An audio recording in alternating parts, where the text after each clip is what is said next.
जय आदिवासी, जय गोंडवाना, जय भीम। साथियों, आज कुछ समस्या और सवालों के जवाब देने हेतु फेसबुक पेज में लाइव आया हूं और अपने यूट्यूब चैनल देवरावन भलावी में मैं अपना वीडियो अपलोड कर रहा हूं। तो कुछ समस्या है, जिसमें सबसे प्रमुख समस्या है, हमने देखा कि ट्राइबल क्षेत्रों में जो गाड़ी की एजेंसियां हैं, अभी लॉकडाउन के समय क्या हुआ है, बहुत सारे आदिवासी भाइयों ने लॉकडाउन के समय और अपने एससी वाले लोगों ने, सब लोगों ने, जी सार्वजनिक समस्या है, गाड़ी उठाया, लेकिन एक किस्त बाउंस हो जाने के कारण हमने देखा है कि जो एजेंसी है उन्होंने उनकी गाड़ी जो है खींच के ले जा ली और उसका उगना दुगना पैसा वसूल कर रहे हैं। पहली समस्या ये है। और दूसरी इसी में ये समस्या खड़ी हुई है कि बहुत सारे हमारे ऐसे लोग हैं जिनने पहली किस्त में गाड़ी उठाया है किस्त के माध्यम से, तो उसमें उन्होंने दिया है 40,000 रुपये और सामने वाले एजेंसी ने उसको दर्शाया है 30,000 रुपये, कहीं 20,000 रुपये। ये भी बहुत बड़ी धोखाधड़ी हो रही है। तो आप तमाम लोगों से मैं आग्रह करता हूं कि इन दोनों चीज़ों में ध्यान दें।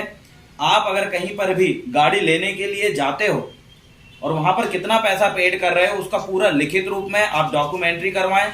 और सेकंड चीज, अगर आपने गाड़ी ली है, अगर आपकी एक किस्त बाउंस हो जाती है तो हर एक एजेंसी का एक मिनिमम शुल्क होता है, वहां पर भी जो एजेंट रहता है या फिर जो कर्मचारी होते हैं वो अनाम शनाम राशि उनसे वसूल कर लेते हैं। और उसी में ये भी याद रखें कि एक किस्त बाउंस होने पर कोई भी गाड़ी आपकी खींच के नहीं ले जाएगा। लेकिन कई क्षेत्रों में हमने देखा ट्राइबल एरियाज में कि खींच के ले जानी है, जब तक आपकी 3 किस्त से ज्यादा बाउंस होती है तब जाके गाड़ी खींचने की स्थिति आती है। लेकिन सीधे साधे भोले वाले लोगों को, कुछ लोग हैं जो आदिवासी क्षेत्रों में बड़ी बड़ी एजेंसियां खोल के बैठे हैं और उन लोगों से, आदिवासी भाइयों से और बाकी जो ना समझ लोग हैं, इस प्रकार की आमदनी जो है हड़पने की कोशिश कर रहे हैं। सेकंड चीजें मैं आपको ये कहना चाहता हूँ, ये पहली चीज हुई। दूसरी समस्या ये है कि आदिवासियों के नाम पे हर जगह, हम मध्य प्रदेश की बात करें, मध्य प्रदेश की बाहर की बात करें, तो बहुत सारी जमीन है जो बड़ी बड़ी जो प्राइवेट कंपनियां चलती है, गिट्टी क्रेशर वाली कंपनी हुई या फैक्ट्री हुई या पेट्रोल पंप हुआ, तो आदिवासी जो ट्राइबल एरिया में जो पेट्रोल पंप है वो आदिवासी के नाम पर उसका लाइसेंस मिला हुआ, लेकिन चला और कोई दूसरा रहा है। मतलब जिस बेनिफिट वो आदिवासी को लेना चाहिए था, जिस बेनिफिट से उनका विकास के लिए, ट्राइबल के विकास के लिए दिया गया था, उसमें किसी दूसरा व्यक्ति का कब्जा रहता है। ऐसी जगह पे आप ध्यान रखें और उस जगह कुछ ना कुछ आप अपने क्षेत्रीय संगठन के साथ मिलकर इस विषय में विचार करें कि आपके नाम पर जो लाइसेंस जारी हुआ है, जो अनुमति प्राप्त हुई है, उसका फायदा कोई दूसरा ले। ये बहुत ज्यादा गलत बात है और हक और अधिकार और आदिवासियों के बेनिफिट को छीनने के जैसा है। और सेकंड चीजें, हम उन तमाम आदिवासी भाइयों को मैं कहना चाहता हूं कि आपके नाम पर बहुत सारे लोगों ने आदिवासी के नाम पर आदिवासी की जमीन ले लिया और उस जमीन में कब्जा करके बैठे हैं और वो आदिवासी भाई उसी जमीन में जाके मजदूरी कर रहा है। इन कंडीशनों में भी उन लोगों से कहना चाहता हूं कि समाज के साथ इतनी बड़ी धोखाधड़ी ना करें। ये बहुत बड़ी धोखाधड़ी है। हम देख रहे हैं बहुत सारी ऐसी गिट्टी खदानें और बहुत सारी, इनका मेरे पास रिकॉर्ड आया है। मैं किसी से दुश्मनी नहीं लेना चाहता इन लोगों से, लेकिन कहीं ना कहीं मैं ये जरूर कहना चाहूंगा कि ये बहुत बड़ी गलती है, क्योंकि इस और किसी का भी, हमारे इतने संगठन है, इस और ध्यान नहीं है, इधर एक्शन लेना चालू नहीं करें। जिस दिन एक्शन लेना चालू कर देंगे तो एक एक की खदानें बंद करवा देंगे। इसलिए संभल जाएं। ये आप आदिवासियों के हक अधिकार के साथ आप खिलवाड़ कर रहे हैं।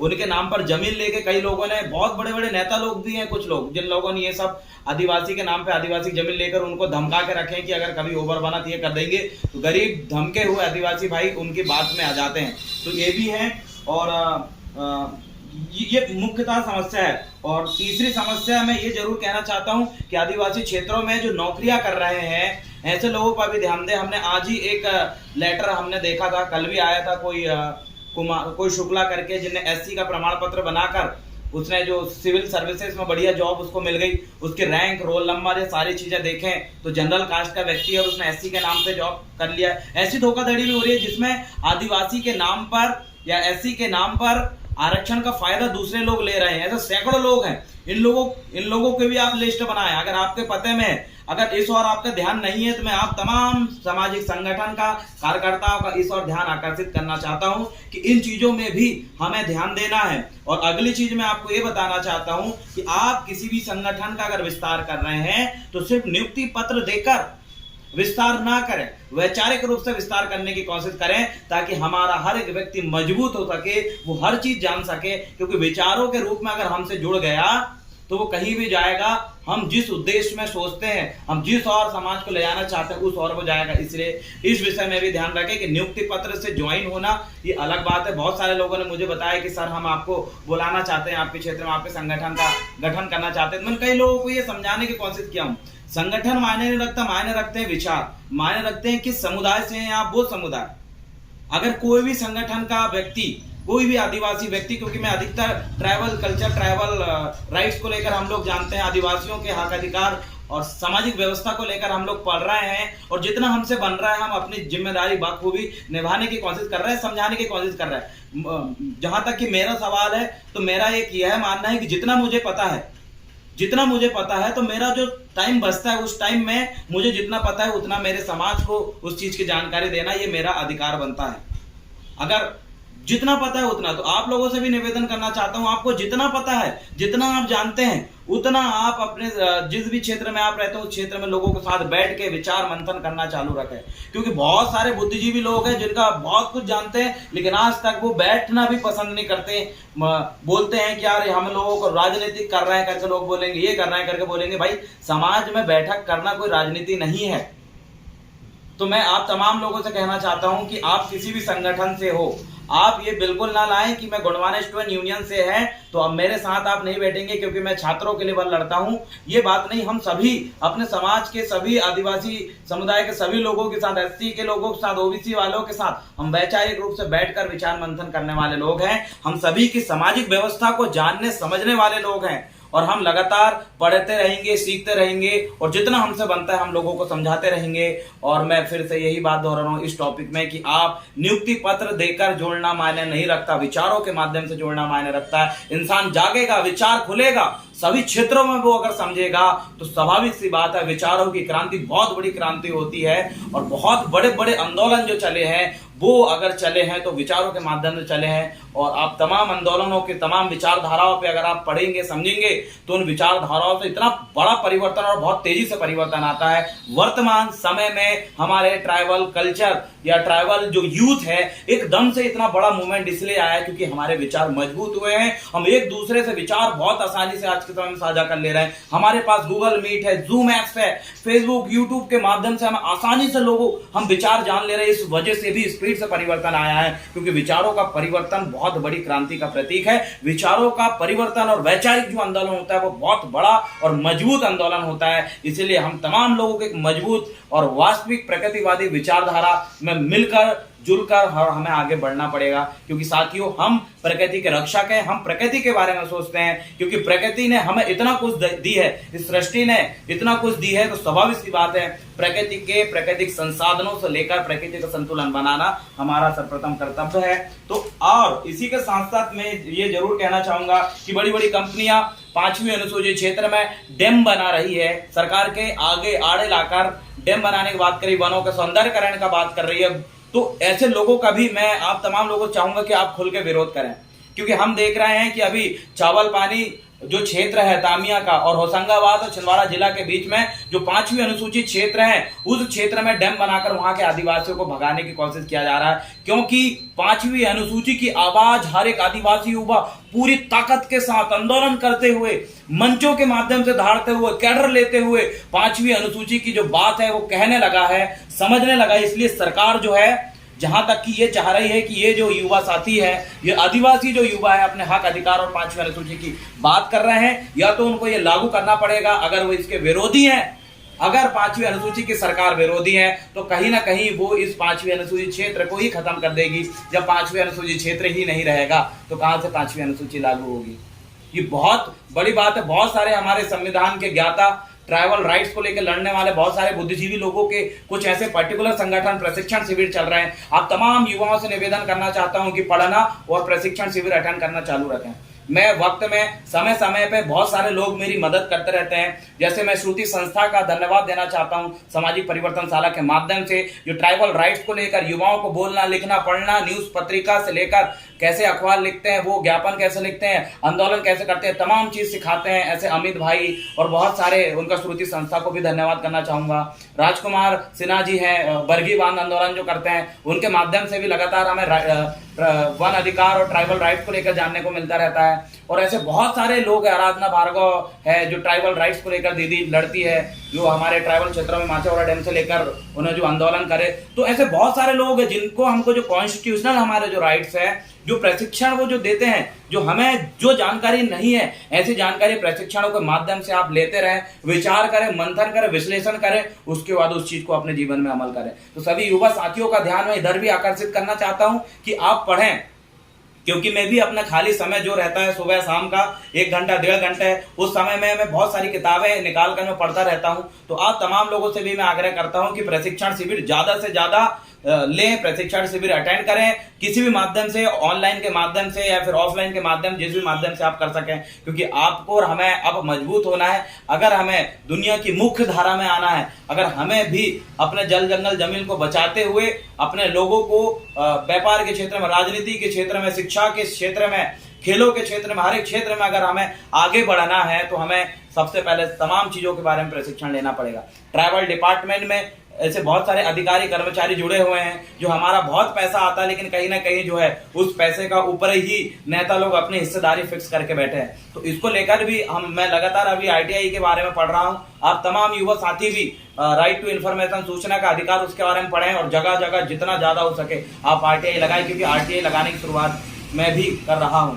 और साथ में आप तमाम लोगों के माध्यम से विचार मैं भी व्यक्त करता हूं और बहुत सारे लोगों के विचार भी सुनता रहता हूं। तो अपने अपने क्षेत्र में अब नेक्स्ट टॉपिक मेरा है मदद करना, समाज सेवा करना। अलग अलग क्षेत्रों में अलग अलग व्यक्ति समाज सेवा करता है। जैसे हमारे इधर अभी गोंडवाना स्टोन यूनियन में संतराम टेकाम जी है, वो MP ऑनलाइन चलाते हैं, तो उस क्षेत्र में भी बहुत बढ़िया समाज सेवा कर रहे हैं। कैसे कोई भी व्यक्ति जाता है तो कई को पता नहीं रहता कि भाई आज के फार्म की लास्ट डेट है, टेकाम जी के माध्यम से फोन लाइव पूछ लेते हैं, वो भी एक समाज सेवा। कई बार टेकाम जी जो है कई लोगों की फार्म के लिए, कई के पास पैसे नहीं थे, ऐसे सैकड़ों लोगों की उन्होंने मदद करे हैं। बोले यार चलो ठीक, तेरे पास पैसे नहीं, कुछ पैसा मिलाकर वो फॉर्म भर देते थे ताकि उनके बीच का एग्जाम और कुछ इंपोर्टेंट चीजें जो फॉर्म की डेट ना निकल जाए। ऐसे कई प्रकार से संतराम टेकाम जी ने भी समाज सेवा करें अपने स्थान पर रह के।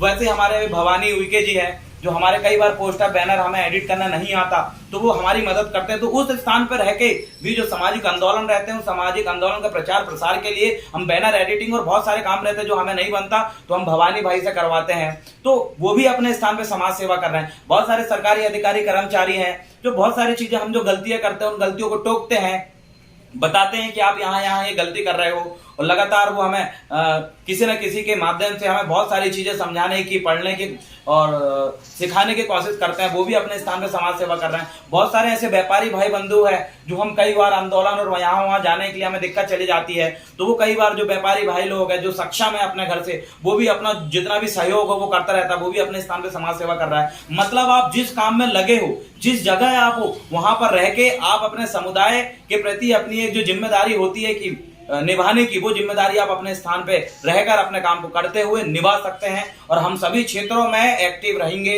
हमने पुनः आपको मैं बता दूं, सभी क्षेत्रों में युवा साथी आगे बढ़ रहे हैं, राजनीतिक क्षेत्रों में तेजी से आगे बढ़ रहे हैं। हम देखिए सिविल सर्विसेज एग्जाम को लेकर, इसको लेकर भी, शिक्षा को लेकर भी हमारे साथी आगे बढ़ रहे हैं। स्पोर्ट्स को लेकर भी लगातार गांव अभी बहुत सारे युवा साथियों ने अभी बीच में स्पोर्ट्स एकेडमी के लिए अप्लाई किया था। बहुत सारे साथी उस क्षेत्र में भी आगे बढ़े। तो सभी क्षेत्रों में हम अपनी भागीदारी सुनिश्चित करेंगे और सभी सगा समुदाय, सभी धर्म, संस्कृति, लिंग, भाषा भेद का भेदभाव ना करते हुए सभी के साथ एक सम्मत रूप से हम जीवन जी रहे हैं। अगली बात है संस्कृति की। अगला टॉपिक संस्कृति को लेकर आप तमाम साथियों से निवेदन करना चाहता हूं। हमारे पास लिखित रूप में बहुत सारा इतिहास नहीं है, इसलिए हम दादा मोतीराम कंगाली जी, ताराम दादा है और सुशीला दुर्वे ताई है और मारुति दादा है। ऐसे बहुत सारे लोग हैं जिन्होंने कुछ चीजें अपने अनुभव के अकॉर्डिंग हमें बहुत बढ़िया मार्ग दिखाया है। तो इनके भी हमें जो बुक से लिखी हुई, हमारे इधर से नवरे सर है, नकल सिंह नवरे सर है, उनने भी बहुत सारी बुक लिखी है। तो बहुत सारे लेखक हैं, इन्होंने बहुत सारा जो नॉलेज है जो हमें पता नहीं था, पुस्तकों में नहीं था, ऐसा इतिहास लिखा है, तो उनको भी पढ़ने की कोशिश करें। क्योंकि बहुत सारे हम ट्राइबलों में, आदिवासियों में ऐसे बहुत सारे समुदाय जिनका हिस्ट्री नहीं लिखा गया है, तो कहीं ना कहीं आप एक दूसरे का, कबीले के, एक दूसरे के समुदाय के हिस्ट्री को पढ़ोगे तो उसके बाद आपको भी बहुत सारी चीजें लिंक मिलती जाएगी और आप अपना समुदाय का हिस्ट्री भी खोजोगे। क्योंकि मेरा ये मानना है हम अपने बारे में संपूर्ण पर्सन जानकारी हासिल करें, ये बहुत जरूरी चीज है। तो यही मैं अपने विचार कुछ टॉपिकों के माध्यम से आपके सामने मैंने व्यक्त किया। और हम देख रहे हैं बहुत भारी क्षेत्रों में हम युवाओं का इस और भी ध्यान दे रहे हैं कि राजनीतिक क्षेत्र में कई बार हमारे युवा अपनी भागीदारी सुनिश्चित नहीं करते थे। हम बात करते हैं 5वीं अनुसूची की, हम बात करते हैं स्वशासन की। 5वीं अनुसूची क्षेत्र में राजनीति और पंचायत, इनका कोई असंवैधानिक है। चुनाव और पंचायत सिस्टम ये सब असंवैधानिक होता है 5th शेड्यूल एरिया में। लेकिन कहीं ना कहीं हम देख रहे हैं कि 5वीं अनुसूची हम लागू करने के लिए इतने आंदोलन कर रहे हैं और हमारे जो पावरफुल लोग हैं, जो अभी वर्तमान समय में विधायक, सांसद है, मंत्री है, वो इस और उनका ध्यान नहीं है। इस वजह से इस क्षेत्र में 5वीं अनुसूची, पेशा कानून क्षेत्र में, वन अधिकार के क्षेत्र में हम एकदम से अपने हक, अधिकार और लीगल राइट्स को ले नहीं पा रहे हैं। तो कहीं ना कहीं ये भी लोग, जो लोग आज राजनीति में उतर रहे हैं, वो कहीं ना कहीं ये भी दिमाग लगा रहे हैं कि भाई उन लोगों ने, जो लोग हमारे समाज से हैं, समुदाय से हैं और अपने लीगल राइट्स को लेकर आवाज नहीं उठा रहे हैं, तो जो नए लोग उस क्षेत्र में पॉलिटिक्स में जाकर, मैं आपसे यही निवेदन करना चाहता हूं कि आज या कल कभी भी आप अगर पॉलिटिक्स में उतरते हैं तो आप अपने लीगल राइट्स को कभी ना भूलें। और मैं ऐसे बहुत सारे लोगों को देख रहा हूं जो अभी नए नए पॉलिटिक्स में आ रहे हैं और चाहे विधायक बन रहे हैं या फिर जाग रहे हैं, इन लोगों का ध्यान अब अपने लीगल राइट्स की तरफ मुड़ चुका है, आवाज उठाने की कोशिश कर रहे हैं। और कहीं ना कहीं जो दूसरी राजनीतिक पार्टियां हैं वो भी हमारी जो लीगल मांगे हैं, हमारे राइट्स को लेकर आवाज उठाने लगे हैं। जैसे हम देख रहे हैं बीजेपी, चाहे कांग्रेस, इनका कार्यक्रम हो रहा है मध्य प्रदेश में, तो वो बात 5वीं अनुसूची की जरूर करते हैं, पेशा कानून की, वन अधिकार अधिनियम की बात जरूर करते हैं, अलग जो पहचान कॉलम की बात, लेकिन वो नहीं कर रहे हैं। तो कहीं ना कहीं पॉलिटिक्स में आकर हम लोग या युवा साथी पॉलिटिक्स में उतरकर, अब जरूरी नहीं है कि आप किसी राजनीतिक पार्टी को ज्वाइन करो, आप अपने दम पर निर्दलीय भी खड़े हो सकते हैं अगर आप राजनीति में उतरने चाहते हैं। क्योंकि सभी क्षेत्रों में हमें भागीदारी अपनी सुनिश्चित करना है और राजनीति में उतरने का हमारा मकसद होना चाहिए 5वीं अनुसूची का लागू करवाना। और लागू कैसे करवाना, लागू तो वो है ही, लेकिन ज्यादातर हमने देखा है कि ग्रामों के माध्यम से, जो हमारी पारंपरिक ग्राम सभा का जो एक पैराग्राफ बना था, एक जो पिरामिड बना था, सिस्टम बना था, तो वो सिस्टम कहीं ना कहीं आज उसका ढांचा जो है टूट चुका है, गिरा हुआ है। तो हमें सर्वप्रथम जो भी व्यक्ति अभी पंचायत चुनाव में उतर रहे हैं, उन तमाम युवाओं से कहना चाहता हूं कि अपने अपने गांव में, अपने क्षेत्र में, अलग अलग जगह पर आप पारंपरिक ग्राम सभा का जो सिस्टम होता है उसको फिर से पुनः लागू करें और कोशिश करें कि जितने भी सामाजिक मसले हैं, मामले हैं, उनको अपने पारंपरिक ग्राम सभा में ही उन्हें खत्म कर दे। ज्यादा कोर्ट कचहरी तक अगर हम घसीटेंगे तो उसमें हमारा पैसा भी व्यर्थ जाता है, समय भी व्यर्थ जाता है। इसीलिए बहुत सारे ऐसे मसले को हमें हैंडल करना है। और अभी शिवराज सिंह चौहान जो बीजेपी सरकार है, उनका एक लेटर आया था वन अधिकार अधिनियम को लेकर, वो कोई शौर्य दिवस या ऐसा कुछ मनाने की वो बात कर रहे थे। उसमें वन अधिकार की उन्होंने बात किया है और कहा है कि संपूर्ण वनों का संरक्षण, संवर्धन का पूरा जो अधिकार है हम ग्राम सभाओं को देंगे। तो आप अपने अपने ग्राम सभाओं के माध्यम से थोड़ा पकड़ बनाएं। हम एकदम से अपने मकसद को हासिल तो नहीं कर सकते, लेकिन हम स्टेप बाय स्टेप अपने मकसद को जरूर हासिल करेंगे। और अगली बात मैं ये कहना चाहता हूँ सभी साथियों को कि कोई भी जो बुराई आप जो कर रहे हैं, खुलेआम मैंने देख रहा हूँ कि हम एकदम से किसी की बुराई कर देते हैं, कहीं ना कहीं ये गलत है। हमें सभी लोगों से एक व्यवहार बनाते हुए एक औपचारिक रूप से हम एक सवाल या प्रश्न खड़े कर सकते हैं। किसी से भी मन मुटाव या बुराई जैसी चीजें हमें नहीं लाना है। कहीं ना कहीं मैंने भी वो गलती किया था। हम इनडायरेक्टली रूप से ऐसे लोगों को बोल सकते हैं, पर्सनली बोल सकते हैं, लेकिन अगर हम आपस में ही अगर लड़ते रहेंगे तो उसका बेनिफिट जो दूसरे लोग भलीभांति उठा रहे हैं, इस और भी हमें ध्यान देना। तमाम साथियों को इतना कहकर मैं सेवा सेवा सेवा जोहार करता हूं। ये मेरे विचार आपके समक्ष मैंने प्रस्तुत किया और सबसे बड़ी बात है कि मैं जितना मुझे पता है उतना मैं शेयर करने की कोशिश करता हूं और अमल करने की कोशिश करता हूं और बहुत सारे लोगों का विचार भी मैं सुनता हूं। तो आप तमाम लोगों से आग्रह करना चाहता हूं, तमाम युवा साथियों से, समय समय पर आप और हम किसी गूगल मीट के माध्यम से या जूम ऐप के माध्यम से हम मिलते रहें, अपने विचारों का आदान प्रदान करते रहें, एक दूसरे के आंदोलनों को सफलता असफलता की जो कड़ी है उसको शेयर करते रहें और एक दूसरे से अगर हम बात करते रहेंगे, विचार करते रहेंगे, आंदोलनों की सफलता असफलता की कड़ी को अगर एक दूसरे को बताते रहेंगे तो हमें एक दूसरे से सीखने को मिलेगा, आंदोलन मजबूत होगा, युवाओं का नेतृत्व और मजबूत होता जाएगा, बढ़ता जाएगा। तो आप जुड़े रहें जिस भी माध्यम से हैं, और बिल्कुल अगले बार हम किसी ऑनलाइन मीटिंग के माध्यम से जरूर मिलेंगे। तो मेरा यूट्यूब चैनल और फेसबुक पेज के माध्यम से ये सब लाइव चला है। तो आप सभी लोगों को सेवा सेवा सेवा जोहार, जय भीम, जय जोहार, जय आदिवासी, नमस्कार। और सभी जितने भी भाई देख रहे हैं सभी लोगों को बहुत बहुत धन्यवाद कि आपने मेरे वीडियो को देखा और आगे शेयर करें। सेवा जोहार।